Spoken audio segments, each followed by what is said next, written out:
Yeah, baby, you know what time it is. Now let's get it started. Are you kidding me? Unreal! While our HBCUs are mostly known for academic rigor, community, they also know how to turn up. Does he have it? Yes, he does!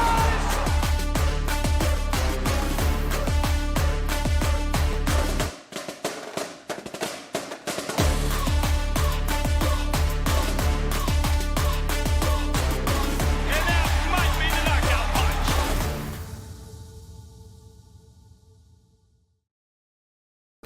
Greetings and salutation. Hoping all is well with you and yours. Another episode of Fangs up here. And happy homecoming. Today, homecoming's officially over. Ended about 5 o'clock, something like that day. So, but it's over. It was what it was. And it was a good time. I enjoyed myself. I got to go out there, hang out, see some of y'all and whatnot there. So, good time.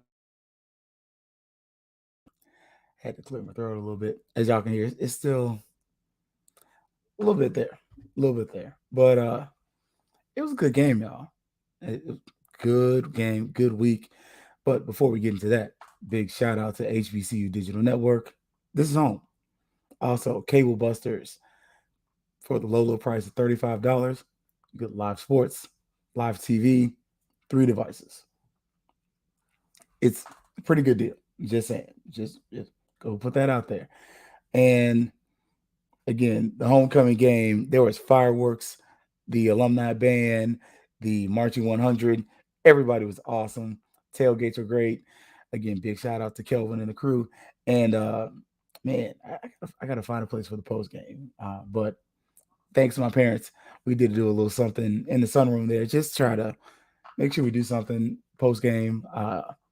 Obviously, I'm not trying to set up in the middle of the stadium. Well, I would like to, but it was closed off, so I didn't want to just pop in someplace and take somebody's area. But we'll find a place. And man, I haven't seen the numbers yet for attendance, but I'm pretty sure it was about 25,000, probably closer to 30. It was packed. It was packed to after halftime, and it was a good game. Good game. But today, we're going to go ahead and start off with some of the other sports.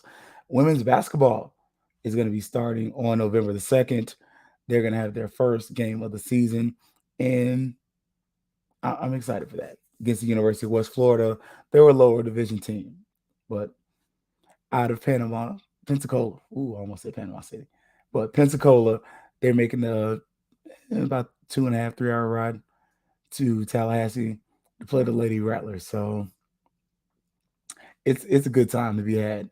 And hopefully we come out with a win. We can start to see some growth, and it should be some fun times, some interesting things to see. And I'll definitely still be doing the post games for that. That's how I got started.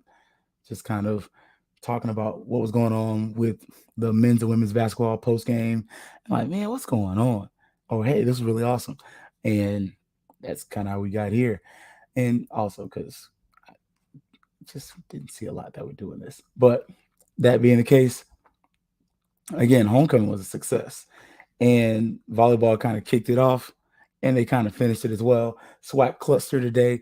The streak is ended, kind of. So FAMU wins both games, but our shutout streak is over. FAMU won the Southern game 3-0, swept the Jaguars. Hopefully, we do something like that on Saturday. But we then played Texas Southern, and in the game against Texas Southern, 3-1. So it was a good ending, and it's something that you want to continue to see. Again, FAMU volleyball is dominating the SWAC. It's not up for debate because it's a fact. It's something that you could argue with your mama about it, but I mean, she may be a great person, but at the same point, facts are what they are. FAMU volleyball is dominating the conference, leading the conference in most areas, and I'm not gonna argue with anybody about how great our team is right now. They are what they are. They're a good team, and they're having success in the conference. Which, again, they're over 500. It's always my number. But at the same point, you do need to win the conference in order to make the NCAA playoffs. Very likely, you need to win the SWAC, and more than likely, you're either going to play Florida State or UF, one of those two teams. So you know that's coming. You know that's coming up. It's not one of those things where you want to leave that up to chance. Make sure you take care of the business that you can take care of now. Ensure that you can win the games that you can be in control of. You need to win the SWAC. And we're doing a great job of doing that. That's just something you want to continue to see, and it's something that you want to continue to have going forward. Now, what brings a lot of y'all to the party? It was awesome. The epic homecoming, and I was I'm not gonna lie to y'all. I was so tired. I didn't even get to upload content on either Twitter page. Really, like I got some good pregame stuff. I got some post game pictures of Perry Street, and so you can kind of see what was going on there. But I was tired. Like I'm not even gonna front. It was a long day. I can't even say weekend because I was only up there Saturday.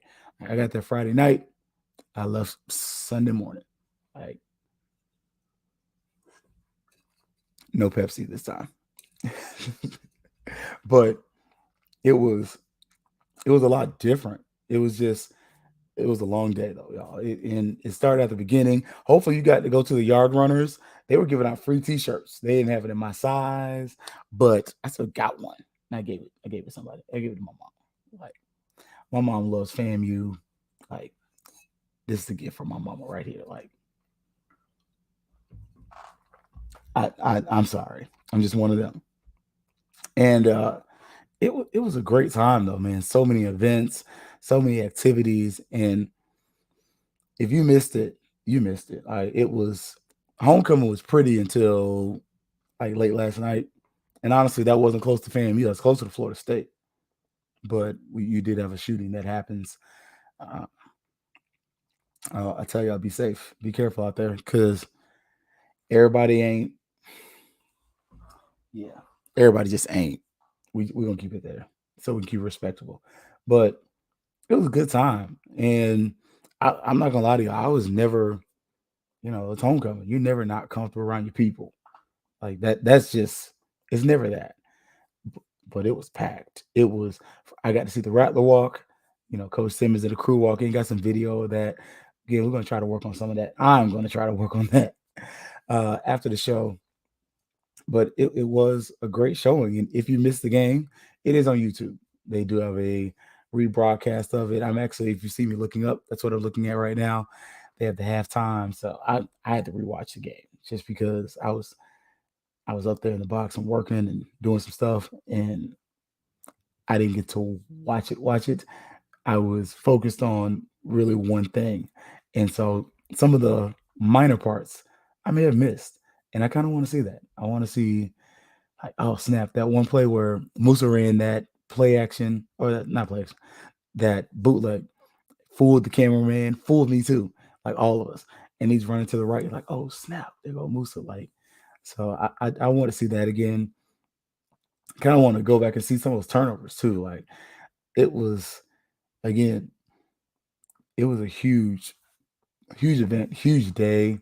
The 100 gets off the field in time for us to hopefully have not gotten that penalty, but it is what it is. It was a lot of fun, and hopefully we were able to get the recruits that were there were able to get a great visit and have a lot of fun, because that's part of it. You want these players, you want these student athletes to enjoy themselves. You want them to be able to want to come back to FAMU. And I think the recruits who were there did that. I mean, I didn't get to talk to any of them, but from what I'm seeing on social media, where they're reposting and saying how much fun they had, that they enjoy the university, I think that was cool, and I think that's what you want. As just as an alumni, you want that. You want the next generation to be excited about FAMU and to be proud of what is going on and be proud of the program. And I think we did that.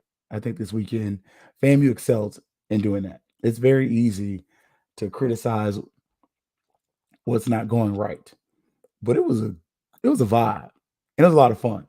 And the new AD seems pretty cool. Like I didn't really get to talk to her. I got a couple photos of her. Kind of got to meet her like a little bit, but it's not like hey, and I'm me, X, Y, and Z. But it was cool. Like I could see she was taking it in, and that was awesome. You got to also see Charlie Neal and some of the other individuals that were there. Just to me, that's part of what you want. That's part of why you have people come to FAMU and do some of those things because it makes it look better. Just for me, it makes it look better.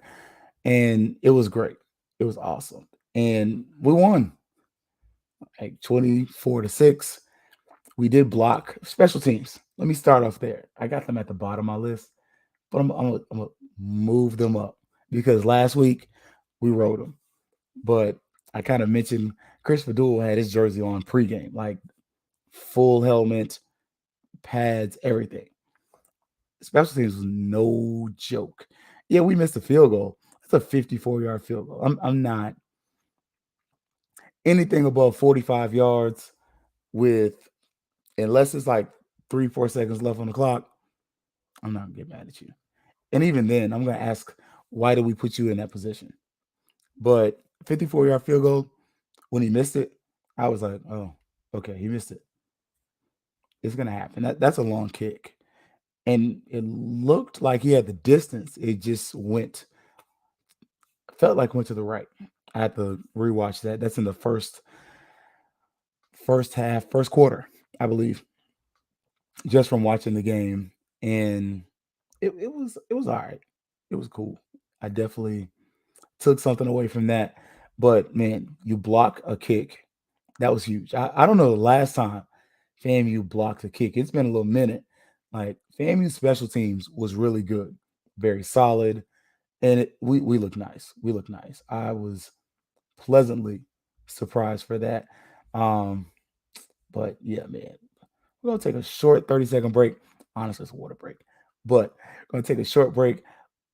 And as always, y'all, this is Fangs. Yeah, baby, you know what time it is. Now let's get it started. Are you kidding me? Unreal. While our HBCUs are mostly known for academic rigor, community, they also know how to turn up. Does he have it? Yes, he does!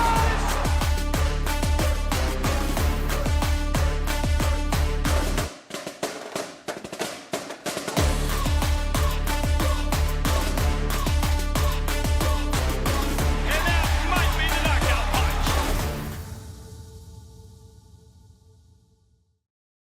All right, I'm back. I ain't gonna lie, I had to get a little water. Man, y'all just don't know. Sometimes you, whew.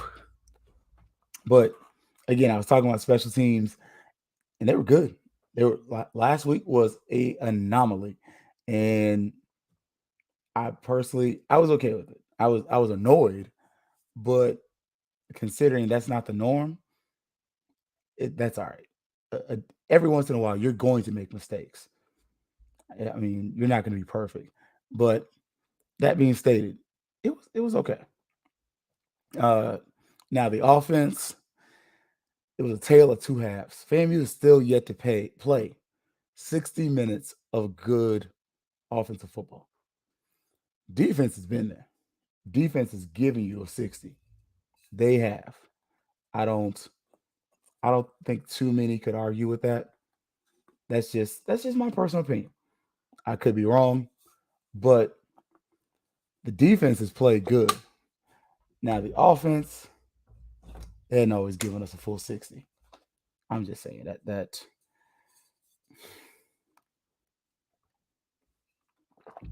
we have 4 turnovers. 3 of them are kind of on the quarterback. One of them,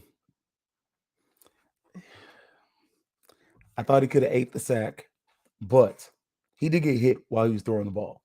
So I'm okay with that. In the moment, I was like, man, Moose threw another pick. But after the fact, I can look back and say that, okay, all right, bro. Like maybe that one where his arm got hit isn't a completely Musa related interception. But yeah, that fumble, man, I kind of I'm watching it. I'm rewatching the game, and I'm gonna rewatch it and go back to that play and see was that Musa or was the play call too long? Because our offensive line's pretty decent. Like our offensive lines look good considering what you lost early in the season. FAMU's offensive line is pretty good. I'm just trying to be as unbiased as possible. But that being stated, FAMU's offensive line played well. And the run game, that is the best. That's the best we've seen since last year's Florida Classic. I'm just want to be honest. I'd rather be honest and tell the truth than lie to you. That's the best we've seen all season. Multiple formations. We didn't see the I formation. I don't really think that's part of our offense. We have it. We just don't use it a lot. But we did use the pistol, the shotgun, and we mixed it up. We ran some different play calls in there. It wasn't the same old runs, but we also utilized different running backs. We used four backs from what I remember. I could be wrong. Thought McLeod, Jennings, Davis, as well as my boy from Rickers all got in. So that's a good day at the office. That's a really good day at the office where four running backs get in and one of them goes over 100 yards. Like that was a great day. Just saying, great day. And hopefully we can cut down the turnovers. A team like Southern's not going to let you get away with that. You're not going to get away with 4 turnovers and win the game because it's just not going to happen. Now, I did like what I saw from our secondary. We gave up some plays every once in a while, but I thought that was the best we've looked in a while. And our defensive line, oh my goodness. And I've segued to the defense. Our defensive line was eating all day long. It was nice. It was good to be able to see that your defense can just wreak havoc, especially at the defensive line against an offensive line. It was great. I mean, it really looked good. And you saw where Isaiah Land, injured, has a really good day. General Hunt, injured, has a really good day. I mean, it just, and then the bowlers, both bowlers, he's, boy, Kendall Bowler got that pick, and that pick was sweet. Ocoee High School's own Kendall Bowler, buddy was on fire. Like I was here for it. I enjoyed it, and it was good to see. It seemed like our coverage got better. I'll criticize our coach when I disagree with him, but in this game, for the most part, called a good game. I'm gonna give you that. Like you called a good game. I felt defensively, we did really good. Offensively, we had our moments. I did not like. I didn't like going back to that double pass so early. I do understand that if it's thrown a little farther, it's not an interception. But I also felt like we went to it too early. Like tease that out a little bit more. Like, and sorry to jump back to the offense, but tease that out some more. Like keep running plays where Xavier's kind of going to the left like that. Because now it's on film, so Southern's got to prep for it. But tease that out a little bit more.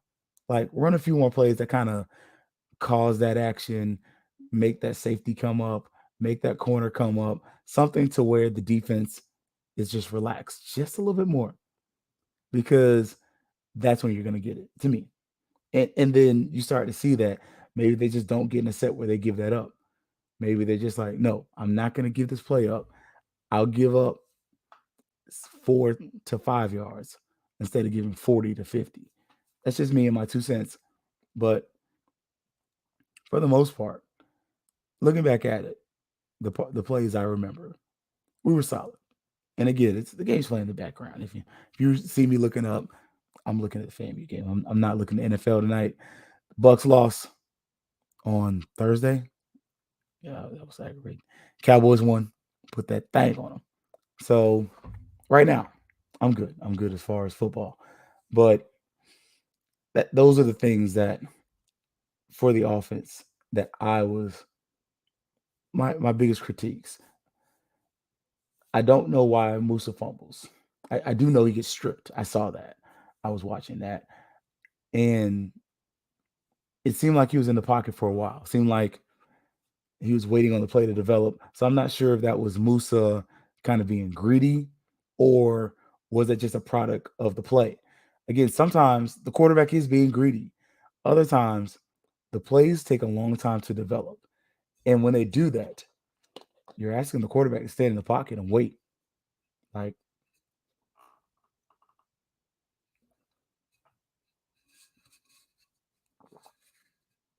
that wasn't good radio, right?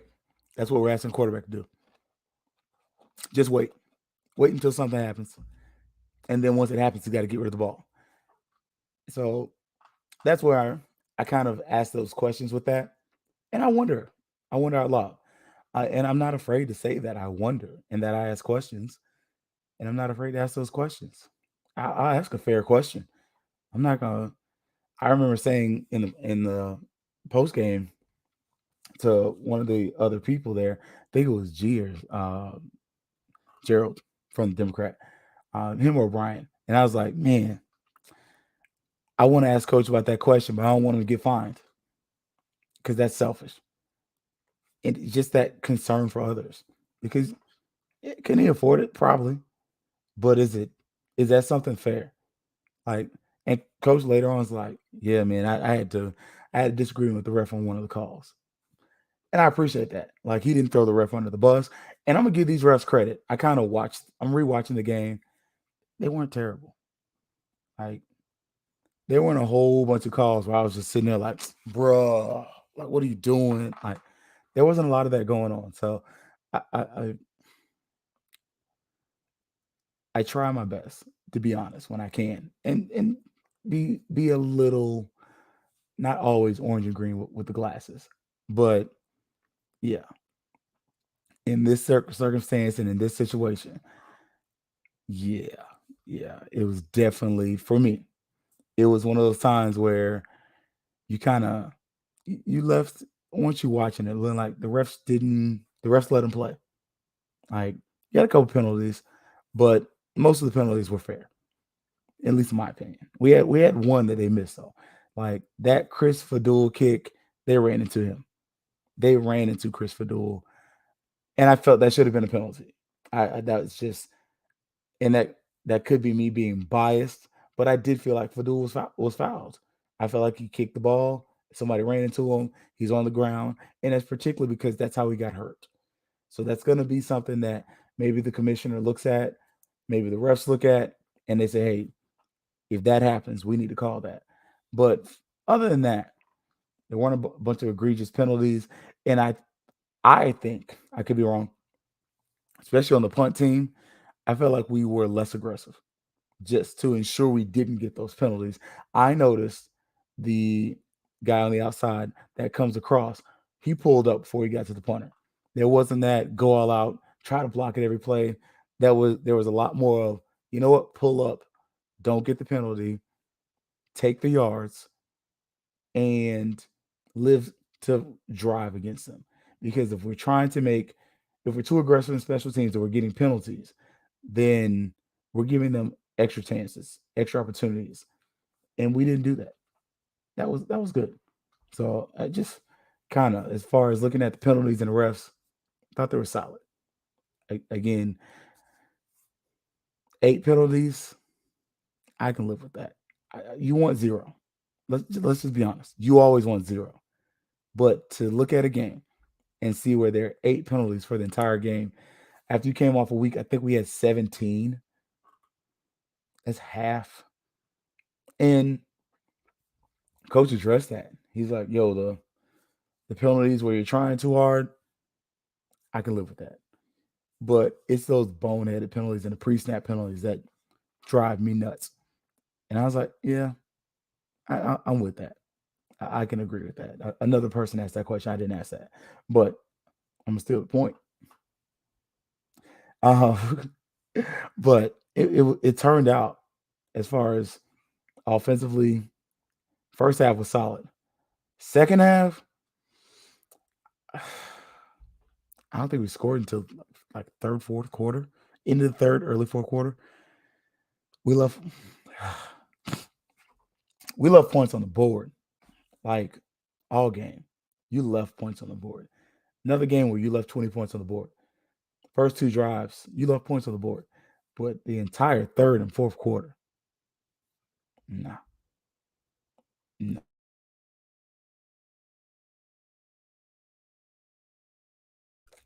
nah. It could have been better. And we did. We made too many mistakes. That was where really almost all your turnovers really just started to pile up. You have an early, you had the early interception by uh, Xavier. Musa throws a pick. Musa's gonna fumble. Musa's gonna throw another pick, and it's just like, man, what are we doing? Like, I'm not gonna lie. Third quarter, if you rewatch the game, you could just be looking like, man, what are we doing? But then the fourth quarter comes, and we get, I believe, a 17 play drive. We only get a field goal out of it, but we took so much time off the clock that you couldn't be mad at it. It was it was what a lot of us have been asking for. Run the ball. Okay. All right. Y'all been asking for it. And AJ Davis was just wearing him out. And it was beautiful. It was good football because you took about 8 minutes off the clock. If I remember correctly, quarter started when we got the ball with 12 minutes, ended with like 4. Good day. Good times. Like, especially when you have control of the game. And that's something FAMU's going to have to continue to do. You got to continue to find ways to get the run game working. Thank you for the like. Appreciate that. But you got to continue to run the ball. I like one thing Gerald said: run until it works. And he, and again, give him his credit. He called the right score. But we have to find a way to be balanced because we had a few drives where we did not throw the ball. I mean, run the ball. 3 and out, quick, took no time off the clock. Dang it. You got to do better than that. You got to run the ball at some point in time. And you got to mix it up because it helps us stay on schedule. And that was one of the things I asked Coach about staying on schedule and how easier does that make your play calling when the offense is on schedule. And he's like, yeah, makes it easier. Makes it a lot easier. And you can run some of those goofy plays where it's 2nd and 1 and you run a play action pass and you throw it incomplete. Okay. Well, hopefully you're going to run it on 3rd and 1 to get that yard. But it was cool. It was good to see. But again, that second half, that may be where you want to get your little beverage ready because it was trying. And it was frustrating at times. But the best part was the end for the next generation. You saw some of those young rattlers get in. Griffey, some of the other guys that may not have got as much play time. They got in. And they missed some tackles. I ain't gonna lie. I can see why some of them are on second teams because they did miss tackles, especially that last drive by UAPB. Like, man, why are we missing so many tackles? But then you look and you see it's the young guns, it's the young guys in there, and maybe that's part of why they don't play as much. Maybe they throw too many shoulders, don't tackle well enough, but FAMU did come away with a win, and that was what you needed. That especially going into the Southern game, and our cablebusters.tv, cablebusters.com, cablebusters player of the game, AJ Davis. First time we've had a 100-yard rusher since last year's Florida Classic. Yeah, you earned that. Yeah, him or Xavier, one of the ways, but it ended up being AJ Davis just because again we hadn't had a 100-yard rusher this year. That's something good to put on film right before you play Southern. And oof, Southern's gonna come here upset. They might even bring the band. I don't know about that. That's reckless, irresponsible, uninformed opinion, but it'd be nice. I understand they just did the Boombox Classic, so I understand that they don't come, but hopefully I'll be there. But yeah, man, y'all, we'll talk about Southern later in the week. But as always, big shout out to HBCU Digital Network. Shout out to Cable Busters. And I forgot to shout out to Black Techies. They are going to have their show on Saturday. So check them out Saturday, 6 p.m. on HBCU Digital Network, as well as YouTube, Twitter. I think they got a Facebook page too. Check out Herb Seward and basketball season starting. He's getting a little something ready for basketball season. So as always, y'all, great to see you. Happy homecoming. Hopefully it was awesome. Hopefully I see you at the Southern game back at Bragg. Should be senior day, last game of the season. And the fair's in town. Southern's gonna be there. It's gonna be a great atmosphere. But that being stated, y'all, we're gonna sign out. As always, it's going to be Fangs up.